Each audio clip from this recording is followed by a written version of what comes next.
The losing streak is over, done, finished.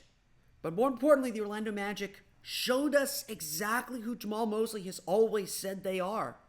Yeah, there's a lot to clean up. We'll get to that. But the Orlando Magic are winners tonight, and we're going to enjoy it here on Locked On Magic. You are Locked On Magic, your daily Orlando Magic podcast, part of the Locked On Podcast Network, your team every day.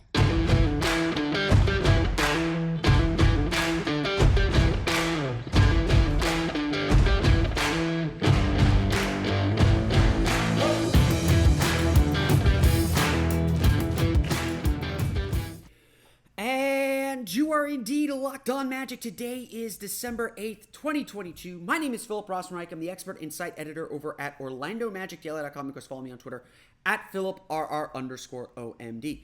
On today's episode of Locked On Magic, the Orlando Magic snap their 9-game losing streak finally on the right side. And the way they did it was stressful, fun, exciting, frustrating, interesting, lots of ings.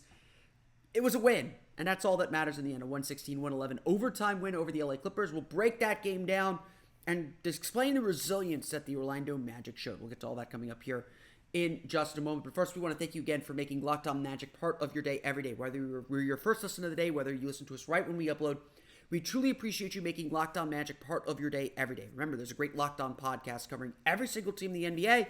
Just search for Locked On and the team you're looking for. The Locked On Podcast Network, it's your team every day. Today's episode is brought to you by LinkedIn. LinkedIn Jobs helps you find the qualified candidates you want to talk to faster. Post your job for free at linkedin.com/LockedOnNBA. That's where we're missing right there. So, if you tuned in to the start of this Magic game on Wednesday night, you probably, I had several people say, I'm going to click this off. This is not looking good. And the Magic certainly did not look good. They looked a little bit lost and rattled defensively, disorganized defensively, just not communicating well, sitting back in a 2-3 zone and getting torched. Again, there's a lot to say about the tactics the Magic used and the decisions the Magic made tactically at the beginning of this game. The Magic trailed by 18 points at the end of the first quarter. They gave up 6 3-pointers. And they were shooting a red-hot 4 for 24. I could pull up the stats, but it was bad. It was 4 for 20, whatever it was. They had 6 turnovers. It was really, really bad. And not, the kind of effort that you wanted to see from this team. If I had a goal, win or loss from this game, I thought the most important thing for the Orlando Magic to do in this game was to come back with the same effort, focus, and intensity they brought Monday. Monday against Milwaukee, the Bucks beat them exactly how they wanted them to be beaten. The Magic, I thought, played a really great game plan. They played really focused. They played really in tune. And they just got beat because they couldn't hit any shots. There were some critical shots at critical moments that they did not hit. You can live with that. And I think that was the general vibe that you got was, okay, the Magic felt like they played a very good game. They didn't make the shots. They didn't score the points they needed to beat a very good Milwaukee team. They could live with that. Of course, the problem with young teams, and the problem we've seen from this team specifically, it's not unique to this team, is the inconsistency. The inconsistency of focus, the inconsistency of attention to detail, just inconsistency. And that is what we needed to see carry over. And in the first quarter, we didn't see that. The Magic didn't execute well. Their game, they weren't really in tune with the game plan. But boy, did that flip in the second quarter. Did that flip for the rest of the game? As bad as Orlando played offensively through parts of the first quarter and parts of the third quarter, they were on it defensively the rest of the game. Through the end of the first quarter, through overtime, Magic gave up an offensive rating of 97.5 points per 100 possessions by at least by what I saw on NBA.com. It's somewhere between 96 and 97, which, to say the least, is incredible. And I was at the Amway Center. Their defense was legitimately really good.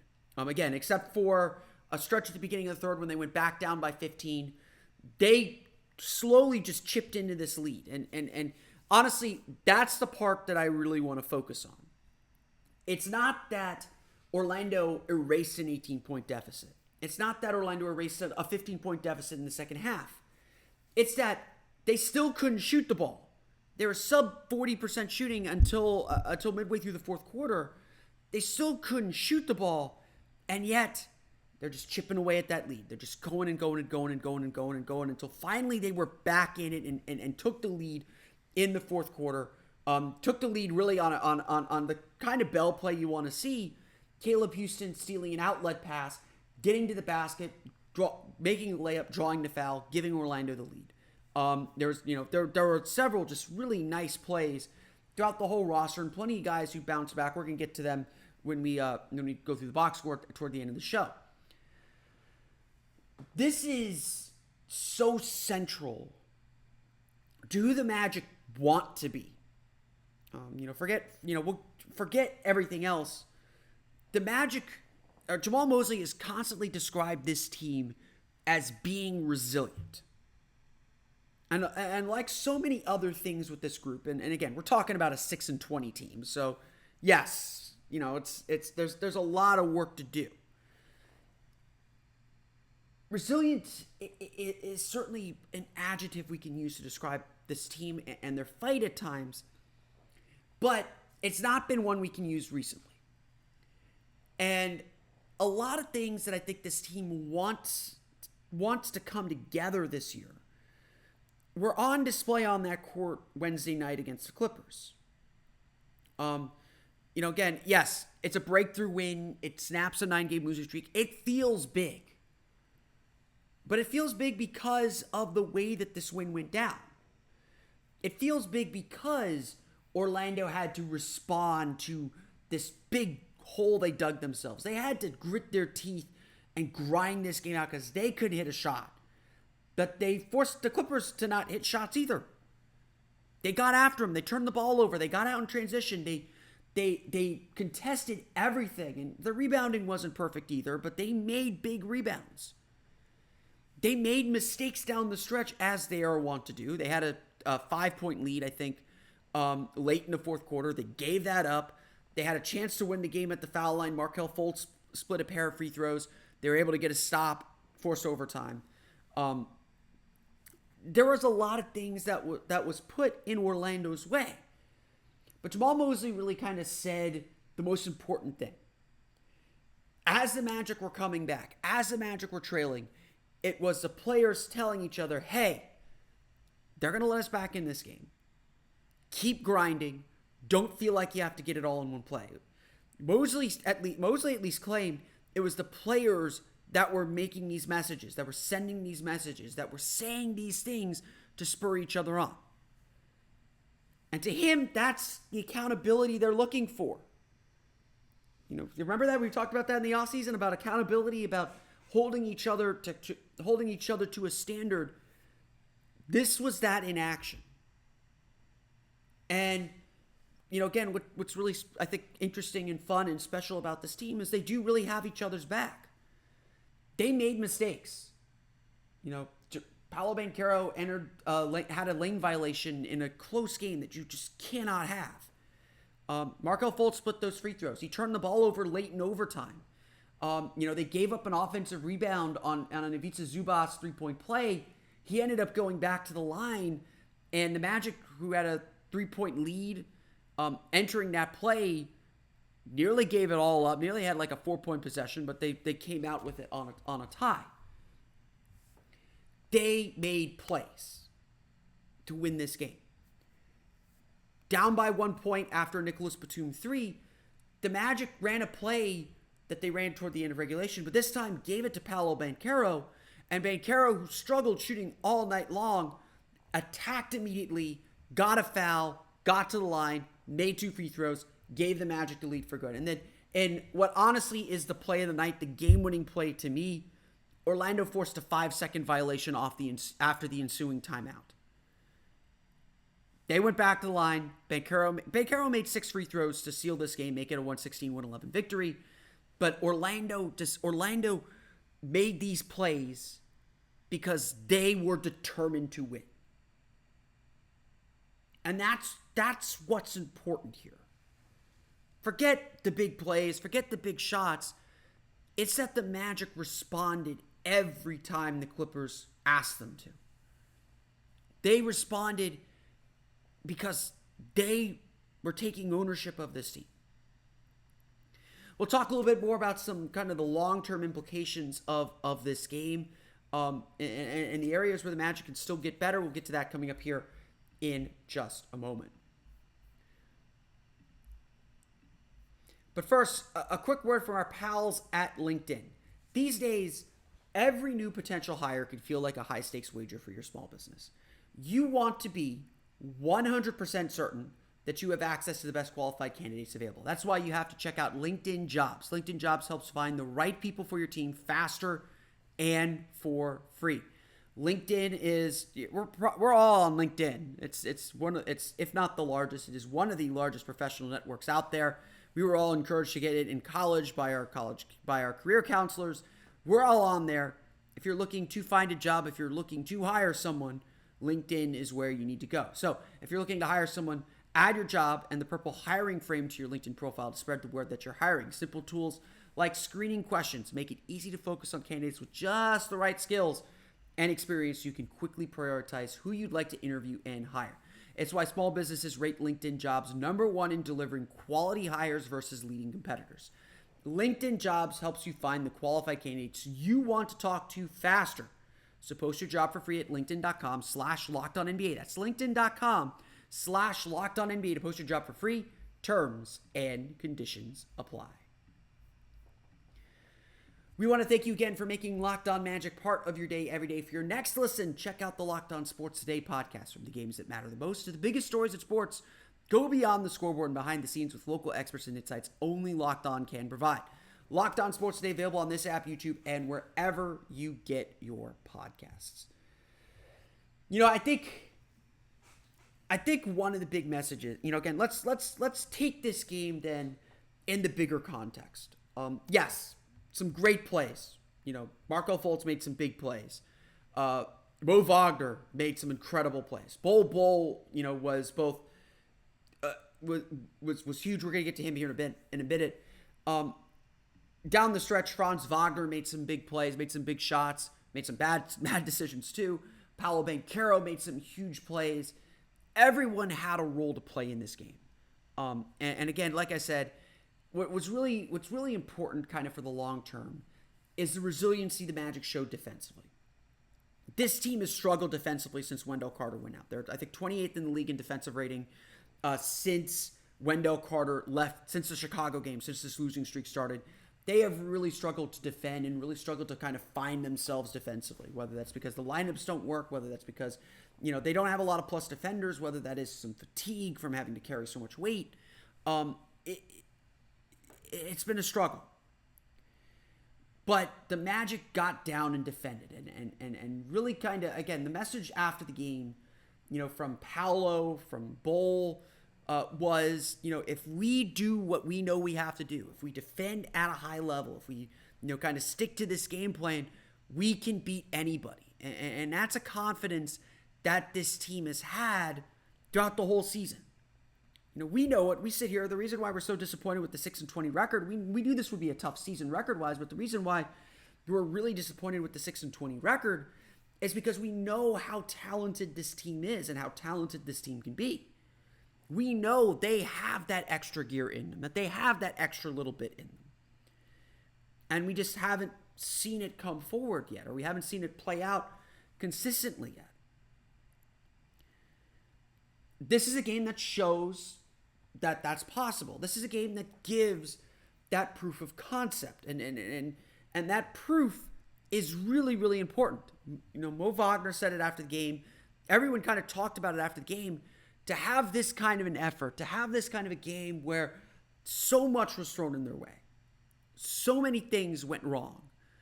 And yet they always had a response. And yet they always fought back. And not only this time fought back, but fought back and won. That's vital for a young team. That's vital for a young team's confidence. My big concern, a lot of people, a lot of teams, everyone loves to say process over results. And really that means you do the right things more often than not. Yeah, you might lose a few games here and there because of random happenstance. If you do the right things more often than not, you're going to win. That's, the kind of the Spurs mantra, process over results. You focus on the process. You focus on doing the right things every day. The results will take care of themselves. You'll have some random variance here and there, but the results will take care of themselves. This is a Magic team that hasn't done the right things all the time, but when they did do the right thing Monday, they didn't get the result. Or when they do the right thing, sometimes they aren't getting the results. And so it's easy for a veteran team to understand the ups and downs of a season. It's much harder for a young team to understand that. And so to do a lot of things wrong, don't get me wrong, to do a lot of things wrong, but come back every time, to buckle in and focus up defensively, to make mistakes but answer the call. That's exactly what the Magic have been asking for all year. When we talk about leveling up like the Magic have been talking about all year, we're talking about limiting mistakes, not repeating mistakes, recovering from mistakes, and staying in the moment, staying in the game. Not necessarily playing the score, but playing the situation and executing and doing well. Like, look, I hated the Magic shot selection down the stretch. Markelle Fultz, I did not like the shot he took to end the game at the end of regulation. He made a bad turnover that you have to live with. I did not like some of Franz Wagner's shots down the stretch. There were bad decisions made. But those bad decisions they did occasionally, rarely became two bad decisions, became a mistake, became a second mistake. They rarely cascaded the way that they have been during this losing streak. When I've been critical of this team, it's because they're not holding themselves or they're not playing to the standard that we expected them to. It's not that they're winning or losing. Like, winning matters. I want them to win. That is a great judge of whether they're making the progress we all think they need to make. But whether they win or lose is secondary to whether they learn their lessons, whether they're improving as a team, whether they are getting what's being taught. There's not been a lot of that. After the Toronto game, I said it plain and simple. Being non-competitive is not an option. Lose every game by 2 points at the buzzer. That's good. We want that. That means we're in games. We're doing all the right things and just not getting quite there. Losing games by 20 doesn't help anybody. This Magic team understood that in this game. And that's why the Milwaukee game was one worth celebrating. Is they fought back. They made mistakes, but they did a lot of things well to recover from those mistakes. In this game, they made mistakes. They recovered from those mistakes. They pushed through those mistakes. They made big plays. They made good plays. They put themselves in a position to win the game. And when it came down to winning time, they made plays they needed. They got stops, most importantly. And they made plays they needed to make to win the game. That's exactly what you want to see. That's exactly what this team needs to do. And so this is a game of tremendous growth. Again, the takeaway that I have is that resiliency that Jamal Mosley's talked about so much. We saw it on the court. And it was the players, it was the team's leaders, it was the guys on the court, the guys on the bench who took ownership of that. This was a game where the Magic leveled up. This is a game where the Magic did the thing that they needed to do and that they need to do consistently. And so now it's about doing it again. Doing it again, doing it again, doing it again. We've had two good games like this. The Milwaukee game was a good game. I know some people were critical of that because they were like, oh, they went down by 18. They ended up still losing the game. But you watched that game, the Magic fought. They played with great effort. They were really in tune with the game plan. The Bucks made the shots that the Magic wanted them to make or wanted them to take. And Orlando just couldn't hit the shots to match them. That almost happened again here. First quarter was awful for this Magic team. They did not bring the right approach in the first quarter. If the Magic did, this doesn't go to overtime, obviously. But Orlando stuck with it. They showed that resiliency. They showed that progression. And they got a win.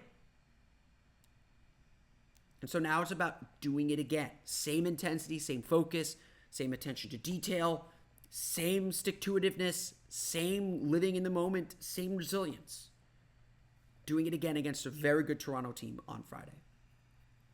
We're going to go over the box score, talk about some of the areas where the Magic could get better.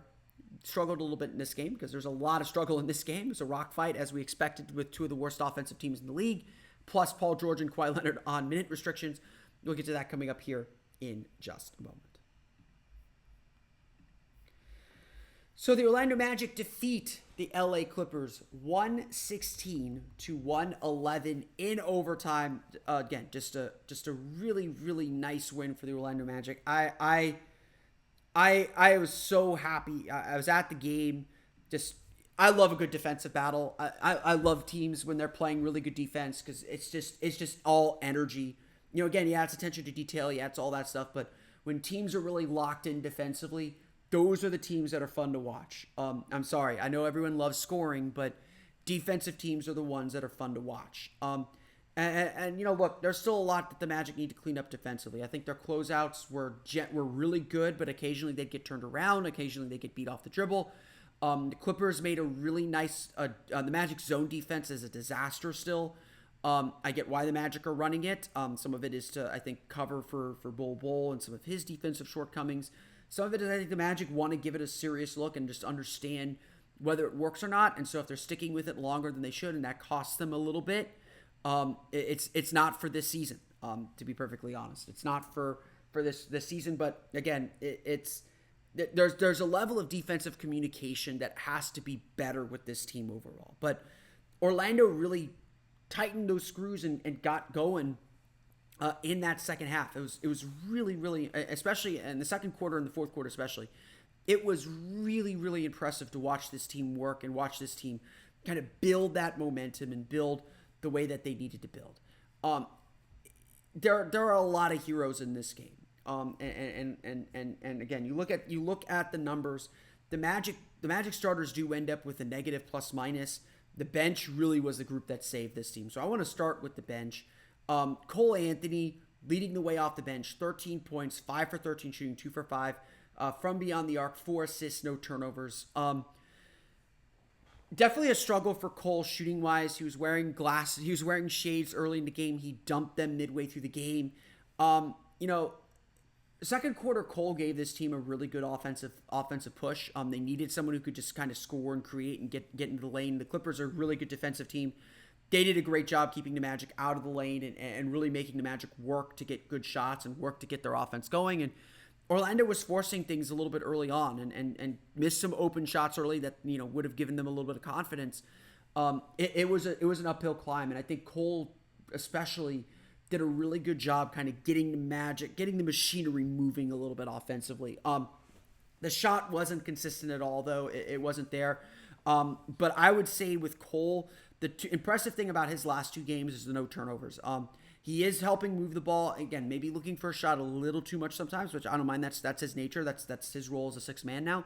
But overall, I think first off, second off, because I've already talked first off, he competed really hard defensively in this game. Again, he's not a great defender, and he'll be the first one to tell you that. He competed really hard. Like, everyone off this bench competed really hard defensively. Mo Bamba back for the first time after the back spasms, 8 points, 3 for 6 shooting, 2 for 3 from deep. He really helped the offense get loose too. 4 rebounds, a block. Competed really hard defensively. Totally outmatched against Ivica Zubac. Again, just maybe putting even Moses Brown was able to muscle him around a little bit. He competed really hard and put himself in a position to make an impact defensively. People are still kind of hard on Admiral Schofield. Another really nice game, 9 points, 4 for 7 shooting. Not having to play center, you could see why the Magic like him. He can shoot a little bit, but just really solid defensively. Got after people. I really liked this game. The Magic turned to Kevon Harris for a little bit as a defensive specialist in the second and fourth quarters. He played some in overtime too. Caleb Houston with 5 points. An overall, everyone on this team, everyone made a contribution somewhere, especially on the defensive end. But we got to talk a little bit about the starters. The energy for the game came from Mo Wagner, 20 points, 7 for 13 shooting, 5 for 5 from the foul line, 13 rebounds, 4 offensive rebounds. Dude was everywhere. Again, defensively, the Magic use him in drop coverage, but it's a little bit more of an aggressive drop than they would with Mo or they would with Bull. They do trust him to set a good line, take a charge when he needs to take a charge. He's not blitzing. He's not kind of coming up and guarding the perimeter like they might with Wendell Carter. He's not switching as much. But Mo Wagner provided just a ton of energy. Big dunks that really energized the offense a little bit. Really finishing well around the basket. This is a guy that, the Magic made the right call starting Mo Wagner because he just gives him such a good boost of energy, and it's going to be hard to sit him when Wendell Carter comes back. There's going to be a big decision rotation-wise to come there. Magic led in scoring by Paolo Banchero. He had 10 of his 23 points in overtime, 5 for 13 shooting, 13 for 14 from the foul line, 5 rebounds. Paolo said that he kind of let the game come to him, and I agree with that later in the game. I think defenses are really doing a good job loading up on him, kind of taking away those driving lanes, trying to force him to be a jump shooter. And so Paolo's most effective plays right now come when he gets the ball and he goes. He's not waiting. He's not sizing anyone up. He gets the ball, makes a decision, and goes. And gets to the basket. He can catch defenses off guard that way. He's getting to the foul line, able to get to the rim, able to finish a little bit around the rim like that. That to me is kind of the next phase for Paolo Banchero. I thought early in the game he was really forcing his offense, trying too hard to get to the basket. But he found his groove, and obviously getting to the foul line, he made 6 free throws at the very end of the game in the last 7 seconds of the game to clinch this thing. Just a really, again, what's been impressive to me about Paolo and to some extent Franz, they could be really dormant for a good chunk of the game, and then they kind of flip a switch and they're able to come alive, and they're able to get to their numbers. They're able to really make an impact, and you just sometimes wonder like, okay, where was this before? They're both young players learning how to impress themselves in the game, learning when to go for it, when to step back, and this team is still learning how to get everyone involved offensively with their ball movement. Orlando with 20 assists on 40 field goal makes today, so a good number there with their ball movement. Let's talk about Franz then. 15 points, 6 for 19 shooting, 1 for 6 from deep, 2 for 3 from the foul line, 6 rebounds for him. Franz really struggled in this one. He had a nice little spurt in the fourth quarter, was able to get to the basket, but it feels a little bit like his field goal percentage at the rim is starting to come down to earth a little bit after he was shooting like 63, 64% in November at the rim. If that's coming back down to earth to like 58, 57%, that's still very good, but it's not like the otherworldly that we were seeing earlier. Franz, I think, is struggling to, now that Markel's in there, and they're making sure Paolo gets his diet. I think Franz's shot diet has changed a little bit, or his time on the ball is changing a little bit. The Magic really didn't run a lot of high pick and rolls for him in this game. I think that's where they got to get to with him. Again, just finding space is a big deal for him. The Magic need to create some space, and if they want him to be a high level scorer, and that's something that can be difficult with Bol out there. Again, that's not a knock on Bol. I think Bol's doing his job offensively, especially, but we'll get to him in a sec here. But there's definitely definitely a space issue that's affecting Franz more than any player.